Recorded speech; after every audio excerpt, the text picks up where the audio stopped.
I am pleading with LeBron James as a father. Stop this. Stop this. We all know that Bronny James is in the NBA because of his dad. I would be happy about getting to the league instead of me thinking about playing with my dad. He's got humility to him. He doesn't act like he's privileged.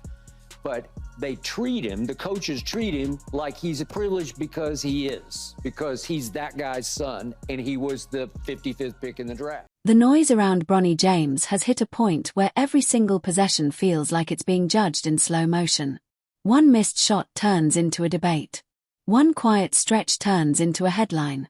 And one rotation decision suddenly becomes proof that something strange is going on behind the scenes.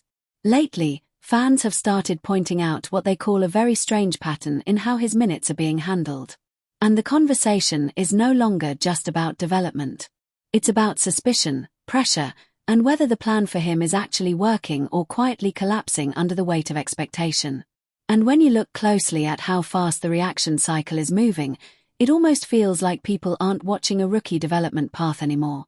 They're watching a legacy being stress-tested in real time. Bronny's situation with the Lakers was always going to be different from a normal second-round pick. That was obvious from day one. The moment he stepped into the league, he wasn't just evaluated as a rookie guard. He was immediately placed under a microscope that usually belongs to all-stars and franchise cornerstones.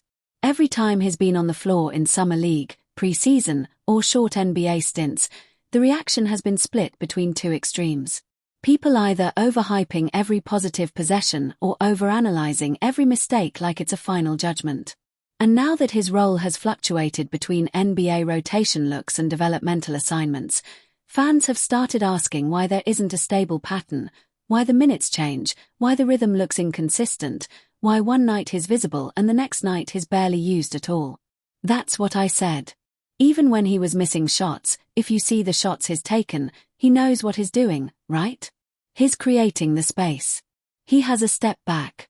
He's just not used to it yet. That's where the conversation starts to shift from performance to perception. Because when you actually break down what's happening, Bronny isn't being treated like a traditional rookie learning a system. He's being developed in fragments, short bursts of opportunity, situational usage, and controlled exposure.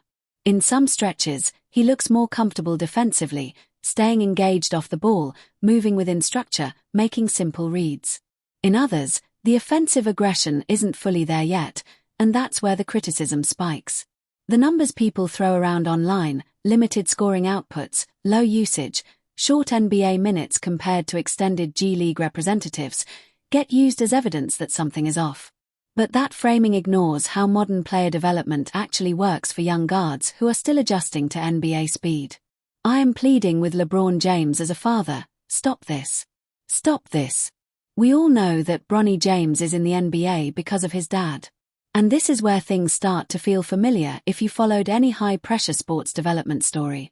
It's the same pattern you see in structured competitions where representatives are divided, evaluated, and constantly rotated to test growth rather than reward immediate production.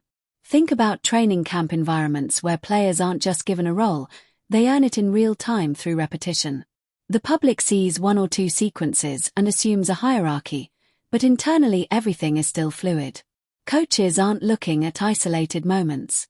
They're tracking consistency, decision-making, response to mistakes, and adaptation under pressure. That's exactly what Bronny is going through right now, even if the outside world is interpreting it as instability. What fans are calling strange usage is actually closer to controlled exposure. One game he might get extended run in a developmental setting. The next he might be pulled back into a limited NBA role where the focus is defense and ball movement rather than scoring. That inconsistency isn't necessarily confusion, it's testing. But in today's media environment, testing looks like uncertainty. And uncertainty turns into narrative fuel. And once that starts spreading online, every possession gets filtered through suspicion instead of context. Suddenly, a missed shot isn't just a missed shot. It's a referendum on readiness. He's in that locker room with his dad who happens to be one of the greatest players in the history of basketball. It's just not a distraction that I think a new coach who's a rookie head coach in JJ Redick and his staff and others should have to deal with. Here's the part nobody's talking about. Development for young guards like Bronny is rarely linear, especially when they're being evaluated on both ends of the floor in two different competitive environments at the same time. One environment rewards experimentation. The other punishes mistakes immediately. That split creates what looks like inconsistency from the outside, but inside the system, it's actually a designed stress test. The goal isn't to make everything look clean right now. It's to see how the player reacts when the environment changes underneath them. And that's where most of the public interpretation completely misses the point. The comparison here to structured competition environments in other sports becomes unavoidable.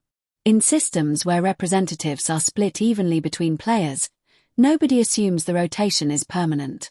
It's understood that evaluation is ongoing. But with Bronny, every shift in usage gets treated like a verdict. That's the difference between development watching and narrative watching. And the Lakers, whether intentionally or not, have placed him in one of the most high-visibility development paths in the league. Every decision is public. Every rotation is dissected. Every stretch of silence becomes evidence for a theory. Now, layer in the legacy factor, and everything multiplies. Bronny isn't just any rookie fighting for a role. He's the son of one of the greatest players in basketball history. That alone changes how patience is perceived. For most rookies, inconsistency is expected. For him, inconsistency becomes controversial. If he plays well in short bursts, people ask why he isn't playing more. If he struggles, people question whether he belongs at all. There is no neutral interpretation available for him right now. Everything is amplified through the lens of his last name. And that pressure creates a different kind of development challenge. Because when you're constantly being evaluated in extremes, the temptation is to play safe or overforce moments just to prove something. That's one of the biggest mistakes young players make under this kind of spotlight. They start playing for perception instead of playing within the system. Instead of reading the game naturally, they start trying to manufacture highlight moments to quiet criticism. And ironically, that usually slows development instead of accelerating it. Meanwhile, inside the Lakers structure, the actual focus is much simpler than the outside noise suggests. It's about defensive reliability, decision-making speed, and whether Bronny can consistently operate within spacing and ball movement principles at NBA speed. Offense will come later. That's typically how developmental guards are built when they aren't primary scoring options. But the public conversation rarely waits for that timeline. It wants immediate validation, immediate production, immediate clarity on whether a player is working out or not. And that's where the tension keeps building. Because the more the Lakers manage his minutes carefully, the more fans interpret it as hesitation. The more he splits time between environments, the more people assume confusion. But from a developmental standpoint, it's actually a common approach for players transitioning from college-level rhythm into NBA-level speed. The problem isn't necessarily the plan. It's the visibility of the plan. At the same time, the legacy angle looms over everything. LeBron James has spent 2 decades building a standard that exists outside of normal basketball expectations. So when Bronny steps on the floor, he isn't just compared to other rookies. He's compared to an entire era of greatness. That comparison is unfair in a developmental sense, but unavoidable in a media sense. It creates a situation where every step forward has to be measured against an impossible reference point. And yet there are signs that the foundation is being built, even if it isn't flashy. Defensive engagement, awareness off the ball, willingness to make simple reads, and improving comfort in structured offense are all part of the early stage profile. Those aren't the things that trend online, but they're the things that determine whether a player eventually sticks. The problem is that none of that looks dramatic in real time, and modern discourse is built entirely on dramatic moments. This is where the broader debate starts to heat up. Is the Lakers' approach helping him grow under controlled pressure, or is the constant switching between roles creating more noise than clarity? Some argue that he needs consistent minutes in one environment to build rhythm. Others argue that exposure to NBA pace, even in short bursts, is more valuable long-term than dominating in a single developmental setting. Both sides think they're right, and both sides are reacting to incomplete information. The truth is, this is exactly the type of situation where patience and perception collide. The process might be sound, but the visibility makes it feel unstable.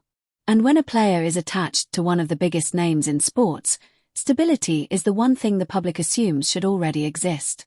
So as the season and development path continue, the conversation around Bronny James won't slow down. It will likely get louder. Every rotation change will be analyzed. Every scoring stretch will be inflated. Every quiet game will spark new questions, but the actual evaluation inside the building will stay focused on something far simpler. Growth over time, not reaction in the moment. And that leads to the real debate fans are about to have. Whether Bronny is being carefully developed for a long-term role, or whether the constant shifting between expectations, environments, and narratives is making it harder than it needs to be for him to ever find his true rhythm at the NBA level.